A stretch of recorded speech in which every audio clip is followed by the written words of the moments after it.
Once your projector and document camera are powered on, you will want to know how to switch between the different available sources, your PC, document camera, or Apple TV if you have one. The HDMI connection that goes into the breakout box and up to your projector carries both the video and sound signals and is now the only cable needed.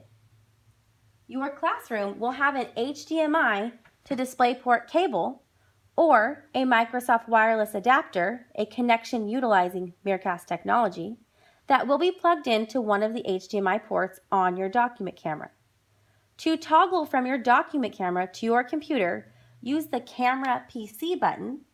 You will need the remote to change sources if utilizing the Apple TV, changing the source from HDMI 1 to HDMI 2. For sound, your room speakers are now controlled by the volume control on the projector. Please utilize the white Epson projector remote to adjust the sound.